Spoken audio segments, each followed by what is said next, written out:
Assalamualaikum warahmatullahi wabarakatuh. Perkenalkan, nama saya Rini Gustiani dengan nomor MPM 235001061 dari kelas C. Di sini saya akan sedikit menjelaskan mengenai pH tanah, kejenuhan basa, dan unsur hara. Dan ada beberapa submateri. Yang pertama ada definisi pH dan skala pH. Yang kedua ada pengaruh pH terhadap Kb dan ketersediaan nutrisi bagi tanaman. Yang ketiga ada hubungan antara pH tanah dan jenis tanaman yang dapat tumbuh. Yang keempat, dampak perubahan pH terhadap pertumbuhan dan hasil tanaman. Kelima, hubungan antara pH dan Kb. Keenam, macam-macam unsur hara esensial. Ketujuh, fungsi masing-masing unsur hara bagi pertumbuhan tanaman. Kedelapan, penggunaan alat pH meter. Kesembilan, cara pengambilan sampel tanah dan pengujian pH.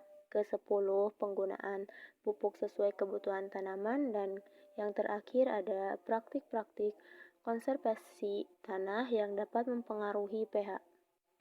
Nah, yang pertama ada definisi pH dan skala pH. pH adalah singkatan dari Power of Hydrogen. Ini adalah skala yang digunakan untuk menyatakan tingkat keasaman atau kebasahan yang dimiliki suatu larutan. Skala pH berkisar dari 1 hingga 14. pH dari 0 sampai 6 adalah larutan asam, kemudian pH 7 adalah larutan netral. Karena jumlah ion H+ dan OH- sama dalam larutan tersebut. Kemudian pH dari 8 sampai 14 adalah lautan sangat basa. Nah, yang kedua ada pengaruh pH terhadap Kb dan ketersediaan nutrisi bagi tanaman. Pengaruh pH terhadap kejenuhan basa dan ketersediaan nutrisi bagi tanaman sangat signifikan. pH tanah yang ideal berkisar antara 6 hingga 7, di mana pada rentang ini sebagian besar unsur hara esensial seperti nitrogen, fosfor, kalium, kalsium, magnesium, dan sulfur dapat diserap tanaman dengan optimal.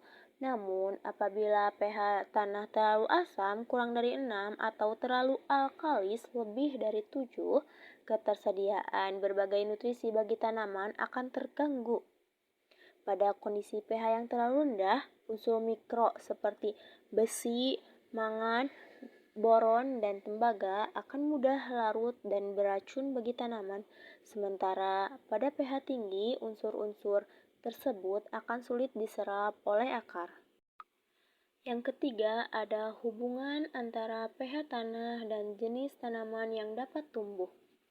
Setiap tanaman memiliki preferensi pH tanah yang berbeda-beda, bergantung pada karakteristik genetik dan kebutuhan nutrisi.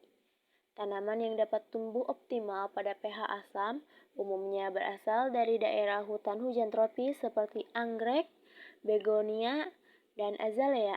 Sementara tanaman yang menyukai kondisi tanah lebih netral atau sedikit basah seperti sayuran, buah-buahan, dan tanaman pangan akan kesulitan tumbuh pada lahan dengan pH terlalu rendah.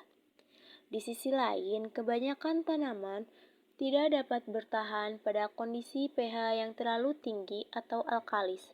Pada pH di atas 7,5, sejumlah unsur hara esensial seperti fosfor, besi, bagan, boron, dan tembaga akan sulit diserap oleh akar tanaman. Akibatnya, tanaman akan mengalami gejala kekurangan hara dan pertumbuhan terhambat. Kemudian ada dampak perubahan pH terhadap pertumbuhan dan hasil tanaman. Perubahan pH tanah dapat memberikan dampak signifikan terhadap pertumbuhan dan produksi tanaman. Pada pH yang terlalu rendah atau asam, ketersediaan nutrisi esensial seperti nitrogen, fosfor, dan kalium akan terhambat, sehingga tanaman tidak dapat menyerap hara dengan optimal. Kondisi ini dapat menyebabkan gejala kekurangan hara seperti daun menguning, pertumbuhan kerdil, dan penurunan hasil panen. Kemudian selanjutnya ada hubungan antara pH dengan Kb. Pengaruh pH terhadap kejenuhan basa sangat signifikan Penelitian menunjukkan bahwa pH yang rendah dapat mempengaruhi nilai kejenuhan basa dan ketersediaan nutrisi untuk tanaman. Hal ini dikarenakan pH yang rendah dapat mengubah kemampuan memanfaatkan ion dan akar, dapat berasosiasi dengan mikroorganisme yang berada di dalam tanah sehingga mempengaruhi ketersediaan unsur hara bagi tanaman. Dalam beberapa penelitian, pH yang lebih rendah umumnya menyebabkan penurunan ketersediaan hara bagi tanaman. Misalnya, penelitian yang dilakukan di Kabupaten Pamekasan menunjukkan bahwa pH yang lebih rendah dapat mengurangi ketersediaan hara bagi tanaman padi. Oleh karena itu, perawatan tanaman yang tepat, termasuk pengaturan pH, sangat penting untuk memastikan ketersediaan nutrisi yang optimal bagi tanaman.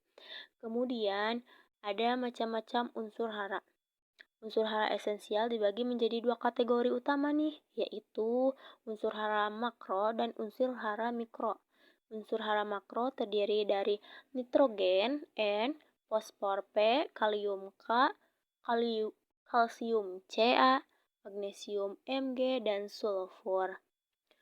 Kemudian unsur-unsur ini dibutuhkan tanaman dalam jumlah yang relatif banyak, sementara unsur mikro yang dibutuhkan dalam jumlah sedikit meliputi besi Fe, mangan Mn, boron B, tembaga Cu, seng Zn, dan molybdenum Mo.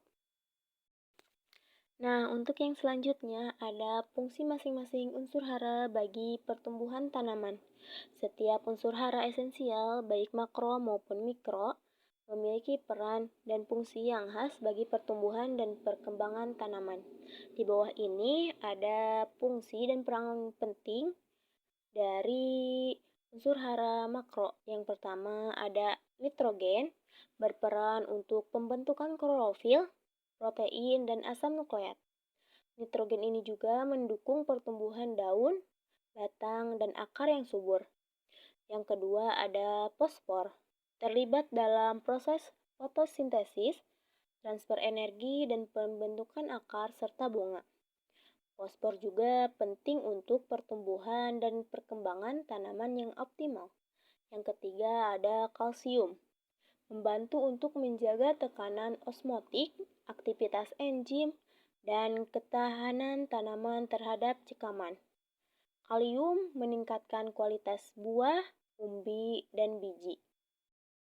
Kemudian yang keempat ada kalsium. Kalsium ini berperan untuk pembentukan dinding sel, pembelahan sel, dan aktivitas enzim. Kalsium penting untuk pertumbuhan akar, tunas, dan buah. Yang kelima ada magnesium. Magnesium merupakan komponen yang penting dalam molekul klorofil. Magnesium terlibat dalam proses fotosintesis dan transfer energi. Nah, kemudian yang terakhir ada sulfur. Sulfur berperan dalam pembentukan protein, vitamin, dan minyak. Sulfur juga mendukung pertumbuhan dan perkembangan tanaman secara keseluruhan. Untuk selanjutnya ada penggunaan alat pH meter. Untuk mengukur dan memantau pH tanah, alat yang paling umum digunakan adalah pH meter. Alat ini terdiri dari elektroda yang dapat mendeteksi konsentrasi ion hidrogen H+ dalam larutan tanah, serta penampil digital yang menunjukkan nilai pH. Penggunaan pH meter memungkinkan pengukuran pH tanah secara akurat dan terpercaya, sehingga memudahkan petani atau pengelola lahan untuk mengetahui kondisi keasaman atau kebasahan suatu tanah. Kemudian, cara pengambilan sampel tanah dan pengujian pH. Nah, yang pertama ada kumpulkan beberapa tanah dari area pengujian. Yang kedua, ambil sampel homogen dan tambahkan bagian tanah yang sama dan air suling atau deionisasi DI dalam rasio 1:1. Misalnya, untuk 25 gram tanah tambahkan 25 ml air. Yang ketiga, aduk sampel selama 5 detik. Biarkan selama 15 menit. Setelah 15 menit, aduk sampel lagi dan lakukan pengukuran pH menggunakan pH meter yang telah dikalibrasi. Nah, kemudian ada penggunaan pupuk sesuai kebutuhan tanaman.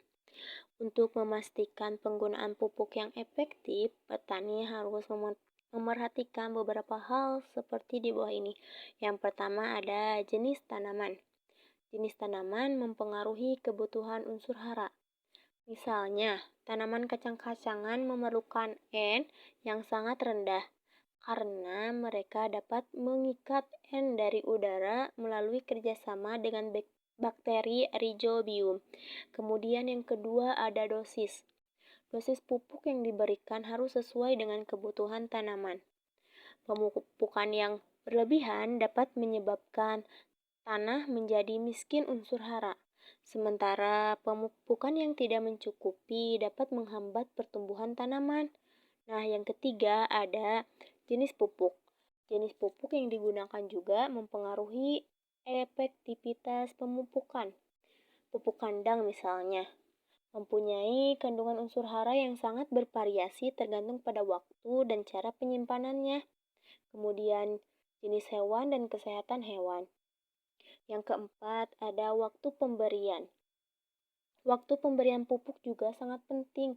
Pemupukan yang dilakukan pada waktu yang tepat dapat mempengaruhi hasil pertanian. Misalnya, pemupukan pada awal tanam dapat membantu memenuhi kebutuhan unsur hara tanaman pada awal pertumbuhan.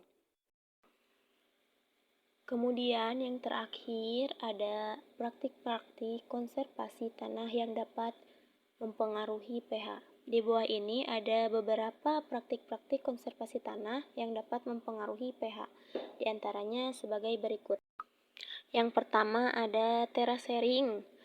Pembuatan serangkaian teras atau terasering pada lahan miring dapat memperlambat aliran air dan mengurangi erosi yang pada gilirannya dapat mempengaruhi pH tanah. Kemudian yang kedua ada kontur. Menanam tanaman dalam barisan yang mengikuti kontur tanah membantu memperlambat aliran dan mencegah erosi yang dapat mempengaruhi pH tanah. Yang ketiga, menutup tanaman. Menanam tanaman penutup di tanah yang tidak ditanami tanaman utama membantu menjaga tanah tetap pada tempatnya dan mencegah erosi yang dapat mempengaruhi pH tanah. Kemudian yang keempat ada pengolahan tanah. Pengolahan tanah meliputi berbagai kegiatan fisik dan mekanik tanah yang bertujuan untuk memperbaiki struktur tanah dan menyediakan hara secara cepat yang dapat mempengaruhi pH tanah. Kemudian yang kelima ada rotasi tanah. Mengadopsi rotasi tanah dapat membantu memperbaiki komposisi tanah untuk meningkatkan potensi hasil dan mempengaruhi pH tanah. Kemudian yang keenam ada irigasi efisien. Mengadopsi metode irigasi yang efisien dapat membantu petani mengoptimalkan penggunaan air, mengurangi dampak lingkungan, dan menjaga kelangsungan sistem pertanian dalam jangka panjang yang dapat mempengaruhi pH tanah. Kemudian yang ketujuh, ada teknik penghematan air. Mengadopsi teknik penghematan air dapat membantu petani mengurangi penggunaan air yang berlebihan dan mempengaruhi pH tanah. Dengan praktik-praktik konservasi yang efektif, petani dapat meningkatkan hasil pertanian dan mempengaruhi pH tanah secara positif. Kemudian ini untuk referensi saya mengambil materi untuk PPT yang saya buat. Kemudian sekian dan terima kasih dari saya. Kurang lebihnya mohon maaf. Wassalamualaikum warahmatullahi wabarakatuh. Saya pamit, Rini Agustiani dengan NPM 235001061. Terima kasih.